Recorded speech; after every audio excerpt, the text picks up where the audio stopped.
आजकल ड्रोन इतने किफायती, तेज और उड़ाने में आसान हो गए हैं कि इनका उपयोग विस्फोटकों को ले जाने और प्रमुख बुनियादी ढांचों पर हमला करने या कुछ उससे भी बदतर करने के लिए किया जा सकता है। लेकिन इससे पहले कि आप ज्यादा चिंतित हों, यहाँ कुछ अच्छी खबर है और इसलिए आज हम इस संभावित परिदृश्य से निपटने के लिए विकसित की जा रही सभी लेटेस्ट टेक्नोलॉजीज पर नजर डालेंगे और प्रोफेशनल्स इसे कैसे करते हैं ये देखने के बाद हम देखेंगे कि कुछ बैकयार्ड यूट्यूब इंजीनियर्स उसी समस्या को कैसे संभालेंगे। और मैं ज्यादा स्पॉयलर्स नहीं देना चाहता, लेकिन इसमें विशाल dart turrets, Tesla coil water guns और दुनिया का सबसे बड़ा वोर्टेक्स कैनन हो सकता है। अब प्रोस के साथ शुरू करने के लिए मैं एंड्रिल नाम की एक कंपनी में आ पहुंचा, जो ड्रोन डिफेंस के मामले में टॉप कंपनीज में से एक है, जहां मैं वहां के फाउंडर पामर लकी से मिला, जो अगर आपको याद हो तो वही 19 साल का बच्चा है जिसने ऑक्यूलस वीआर हेडसेट का आविष्कार करने के लिए स्कूल छोड़ दिया था। और मुलाकात होते ही उसने मुझे ये बताया, यूनाइटेड स्टेट्स ऑफ अमेरिका के पास लड़ाकू जेट हमलों या बम वर्षक आक्रमणों से बचने के तरीके हैं, लेकिन हमारे हवाई क्षेत्र के पहले कुछ 100 फीट में जो होता है उस पर काबू पाने की क्षमता नहीं है। पामर ने मुझे बुरे इरादों वाले ड्रोन्स को खत्म करने के 6 प्राथमिक तरीके बताए और सभी तरीकों के अपने अपने फायदे और नुकसान हैं। नंबर 6 को छोड़कर पहले है जैमिंग,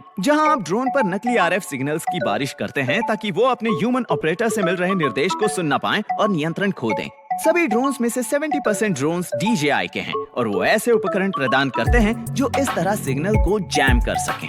बुरी नियत वाले ड्रोन्स को रोकने का दूसरा तरीका है हैकिंग, जहां आप रेडियो सिग्नल का इस्तेमाल करके दूर से ड्रोन को हैक करते हैं और फिर सॉफ्टवेयर में छिपे एरर्स का फायदा उठाकर उस पर नियंत्रण लेते हैं और उसे उतरने या दुर्घटनाग्रस्त होने पर मजबूर करते हैं। लेकिन पामर ने इन दोनों ही तरीकों की एक बहुत बड़ी कमजोरी बताई। उन्हें इससे बचने के लिए एक दूसरे ब्रांड का ड्रोन चाहिए होगा, या फिर रेडियो चाहिए होगा, या उन्हें दूसरी फ्रीक्वेंसी पर काम करना होगा, या ऐसा ड्रोन बनाए जो इन फ्रीक्वेंसीज पर काम ही ना करे। मतलब अगर कोई आम कंज्यूमर ड्रोन्स या फ्रीक्वेंसीज के अलावा कुछ और इस्तेमाल करे तो इसका कोई असर नहीं होगा। तीसरा तरीका है हाई पावर्ड लेजर्स, जहां आप बस ड्रोन की बाहरी सतह को इतना गर्म करते हैं कि उसमें आग लग जाए। और ये प्लास्टिक वाले ड्रोन के खिलाफ काफी असरदार है, लेकिन एक बार फिर इसकी भी एक और कमजोरी है। क्या होगा अगर मैं उस पर एक पाई टिन लगा दूं?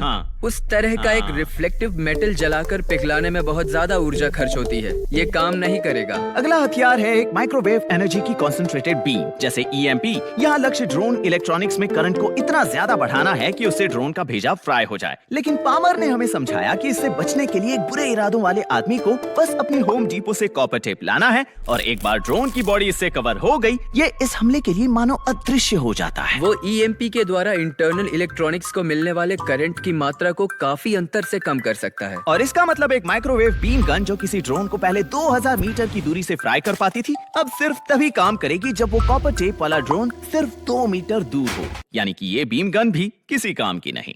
अब 5वां तरीका है उन ड्रोन्स पर अपने ड्रोन के जरिए जाल फेंकना। और ये अच्छा है अगर आप उस बुरे ड्रोन को फोरेंसिक इन्वेस्टिगेशन के लिए पकड़ना चाहो। लेकिन नेट ले जाने वाले ड्रोन्स बाय डिफॉल्ट धीमे और कम फुर्ती वाले होते हैं। इसका मतलब उन्हें तेज ड्रोन्स चकमा दे सकते हैं। और ये सब हमारे लिए बुरी खबर होती अगर ये 6वां तरीका ना होता, जो तब भी काम करेगा जब आपने एक सुपर ड्रोन डिजाइन किया हो जिसमें 1 से 5 तरीकों को हराने के लिए सभी तरकीबें शामिल हों। और शायद ये इंसानों के हाथ लगा विनाश का सबसे पुराना तरीका है, चीजों को तोड़ना। और क्योंकि यह तरीका इतना फुल प्रूफ है, एंड्रिल ने एक बहुत ही तेज ड्रोन बनाया है जिसका नाम है एनविल, जिसका सिर्फ एक ही काम है, अपनी पूरी रफ्तार से बुरे ड्रोन्स को टारगेट करना और उनके टुकड़े टुकड़े कर देना। सोचो कि एक बच्चों के बॉलिंग बॉल को इतनी तेजी से फेंका जाए जितनी तेजी से बेसबॉल।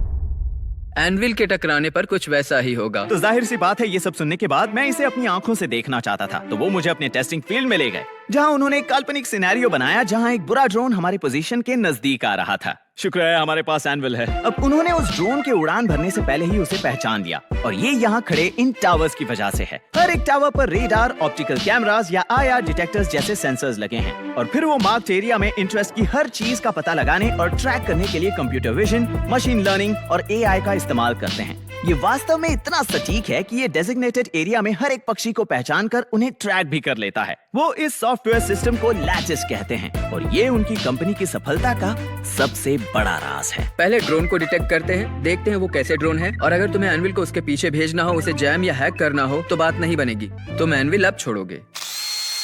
ओ लो, वो चला। एनविल तुरंत उस बुरे ड्रोन तक उड़कर पहुंचा, लेकिन महत्वपूर्ण बात यह है कि उसने उस पर हमला नहीं किया।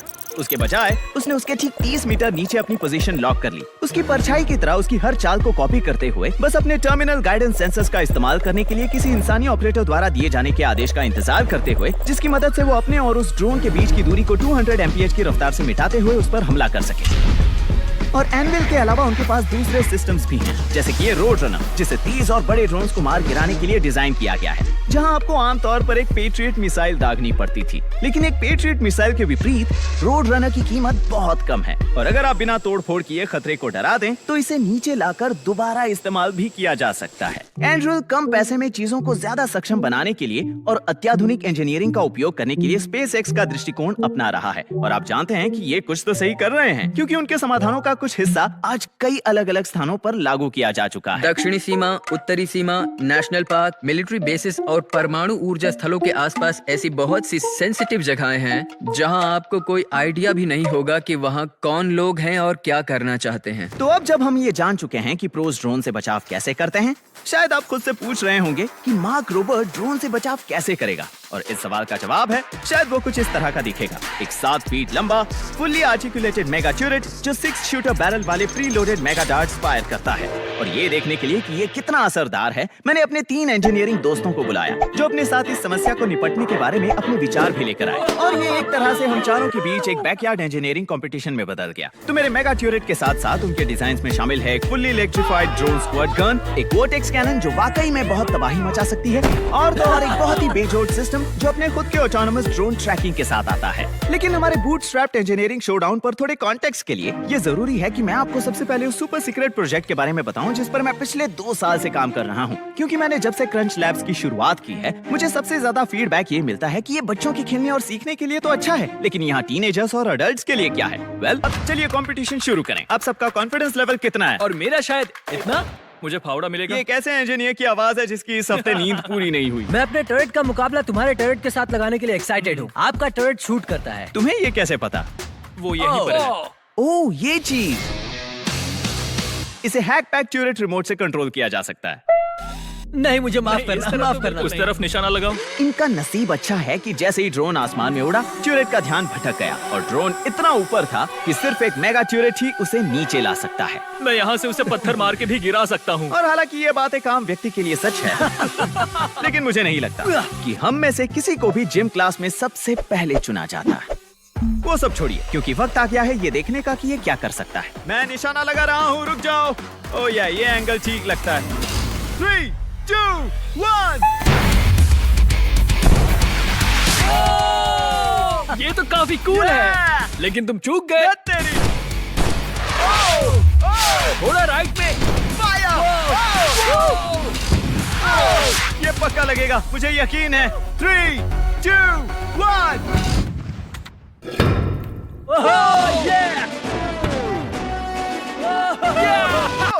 क्या बात है। उस ड्रोन ने खुद को संभाल लिया। सच में। वो ड्रोन तुम्हारी इस टैरिफ से कितना ज्यादा बेहतर है मार्क। लेकिन मेरा नसीब अच्छा है कि अभी बने नियमों के हिसाब से ड्रोन के साथ संपर्क बनाने वाले को एक आखिरी बोनस शॉट मारने मिलता है।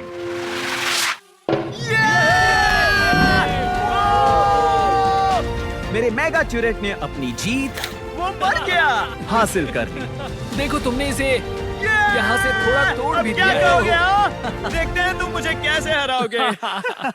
अब सवाल ये है कि तुम में से कौन इससे बेहतर करने की कोशिश करेगा। मैं पहली बारी है केविन की। केविन कहाँ है? वो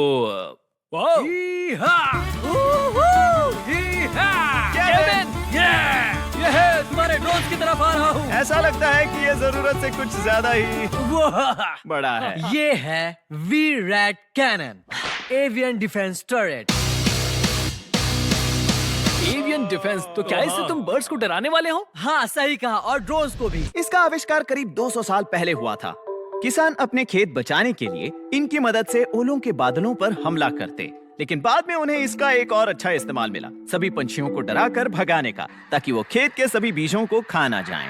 तुम्हारा चेहरा देखने लायक होगा केविन, जब ये चीज ड्रोन को तोड़कर नहीं गिरा पाएगी। चलो देखते हैं। और जब आप कंबस्शन चेंबर में ऑक्सीजन और प्रोपेन की सही मात्रा मिलाते हैं और फिर उसे चिंगारी देते हैं, तो आपको मिलता है एक single shot rocket engine. 3, 2, 1, fire! Fire! Wow Kevin, हम तो इम्प्रेस हो गए।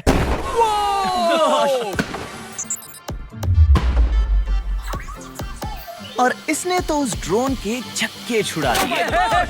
मुझे लगता है ये ड्रोन उड़ गया। वाओ! मुझे लगता है ड्रोन को खत्म करने का ये अच्छा तरीका था और ये सच में अच्छा था। और तभी हमें एहसास हुआ कि ये एक खास गेम खेलने का भी एक शानदार तरीका है, जिसका नाम है चिकन। शुरू हो जाओ। और अगर आप ऐसा सोच रहे हैं कि हम इस विशाल कैनन के सामने खड़े होने से डर रहे थे, हम ये क्यों कर रहे हैं, तो आप सही हो। लेकिन उससे भी ज्यादा डरावना था ओह माय गॉश! क्या ऐसा लगा जैसे कोई जेट ऊपर से गया। इसके सही निशाना लगाने तक ऐसा बार बार करना। मैं तैयार नहीं था। ये हमारी तरफ ही आ रहा है। Oh my God! काश तुम्हारी टोपी उड़ जाए और हम देख सके तुम क्या छुपा रहे हो।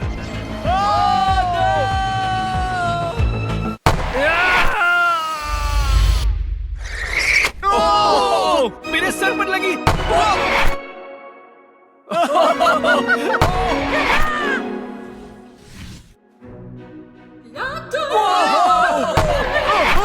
ये अब भी काम कर रहा है।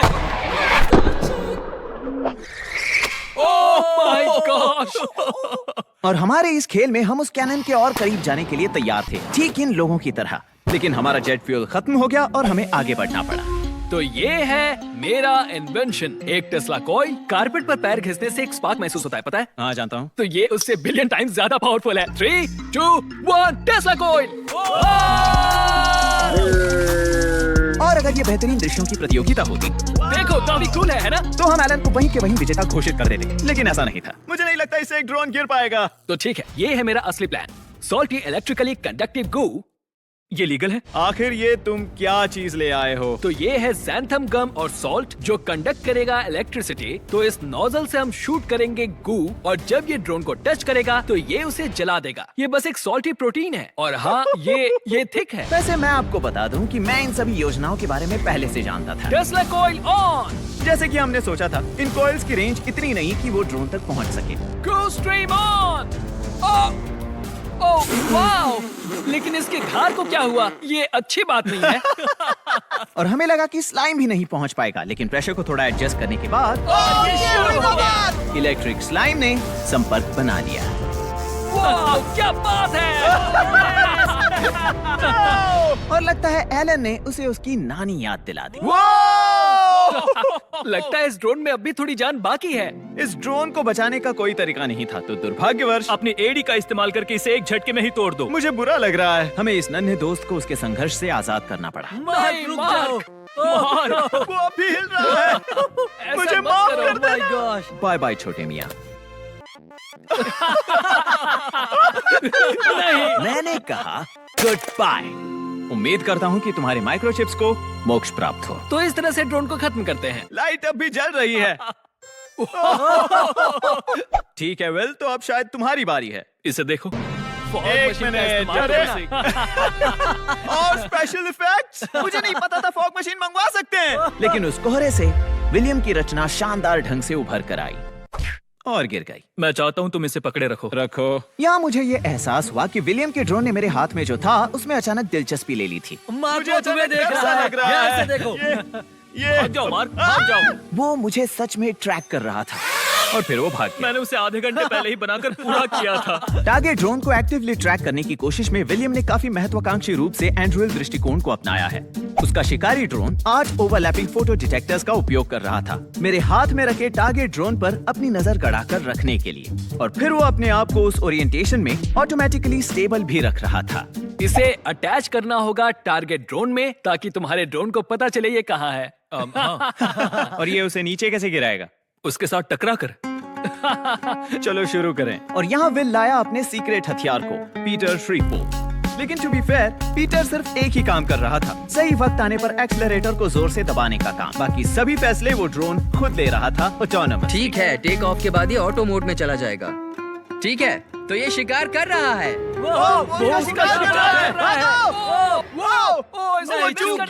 वो वापस आ रहा है। ठीक है। इसे देख, मैक्सिकन बुल फाइट की याद आ गई। ये काफी अच्छा था। लेकिन कई बार करीब से चूकने के बाद शिकारी सीरियस हो गया। और उसने ड्रोन को ठोकर मारकर उसकी जान ले ली और साथ ही प्रतियोगिता में भी जीत हासिल कर ली।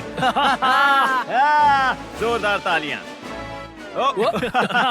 मजा आ गया। वक्त आ गया है कि मैं ड्रोन गिराऊं प्रतियोगिता का विजेता घोषित करूं। मैं ही चुनूंगा क्योंकि ये मेरा चैनल है और सच कहूं तो इस जीत का हकदार विलियम है। और भले ही मैं ये नहीं कहना चाहता, मैं जीत गया। इंजीनियरिंग के दृष्टिकोण से तुम्हारा ड्रोन बहुत इम्प्रेसिव था और तुम्हारा प्राइस तुम्हें मिलते हैं 3 हैक पैक्स। अगर तुम लोगों को अपने इंजीनियरिंग स्किल्स बेहतर बनाने हो